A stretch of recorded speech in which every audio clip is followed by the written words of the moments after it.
From Vermont Public, this is The Frequency. I'm Mitch Wertlieb. It's Saturday, June 7th, which means you're listening to a special weekend edition of the podcast featuring the Capitol Recap. Coming up, an update on where things stand with the still unresolved education reform bill state lawmakers are trying to hash out in Montpelier.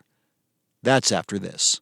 Thanks for listening to The Frequency, where support comes from VITA, supporting business growth and innovation in the Green Mountain State. From agriculture to manufacturing, energy to food production, find solutions that turn your business dreams into reality. Visit VEDA.org and see how VITA can help make it happen.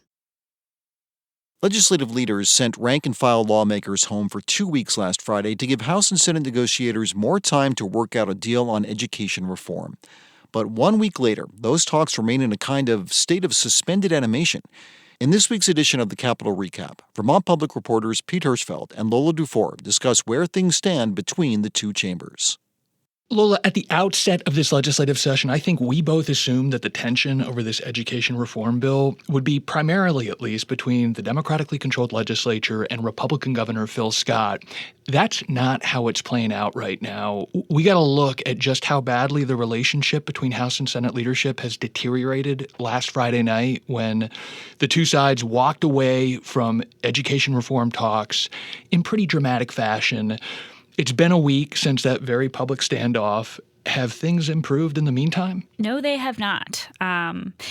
Given the kind of mountains of work ahead for lawmakers, I thought I would be spending the week covering marathon negotiations between the House and the Senate over what formula they should be using to disperse $2 billion in funding to schools, or the role independent schools should play in this new reformed system, et cetera, et cetera. But instead of talking about those things, the House and the Senate argued about when they should even meet again. Yeah, you and I were able to review some written correspondences that House and Senate leaders exchanged on Wednesday.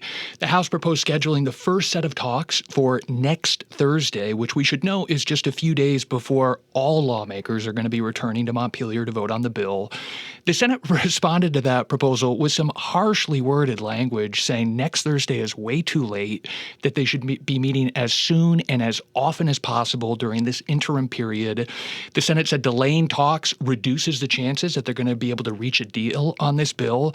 And they also said that if they wait until late next week to begin these hearings, then, and this is a direct quote here, Vermonters would have every reason to believe that we were not taking our work on education transformation seriously. Things do not sound copacetic. No. And then the House's response to that was, thank you. We appreciate your perspective, but we need more time with our number crunchers. And if you think next Thursday is unacceptably late, okay, how's Wednesday?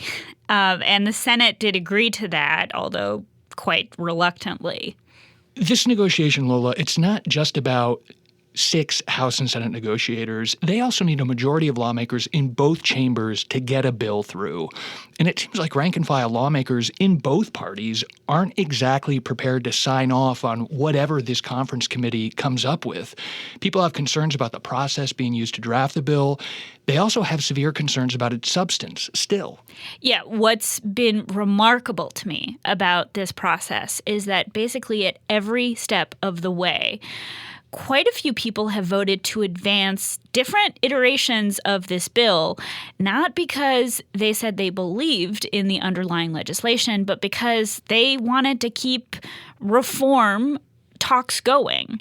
That's in both parties. And so, House and Senate negotiators are supposed to be representing their chamber's positions in negotiations right now. But sometimes it's unclear if those positions even actually reflect what 51% of people in their chambers felt about what we should be doing. And so even if this conference committee strikes a deal, and that's a huge if, it's going to be an entirely different task to get a majority in both chambers to sign off.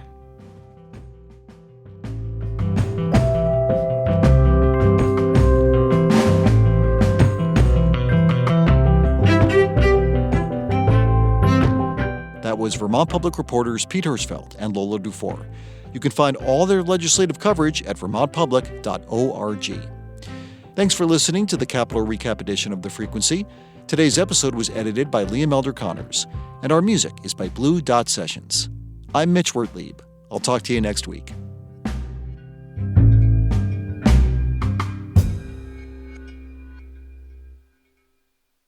Planet Money helps you understand the economy. We find the people at the center of the story. Garbage in New York, that was like a controlled substance. We show you how money influences everything. Tell me what you like by telling me how you spend your money. And we dig until we get answers. I had a bad feeling you were going to bring that up. Planet Money finds out. All you have to do is listen. The Planet Money Podcast from NPR.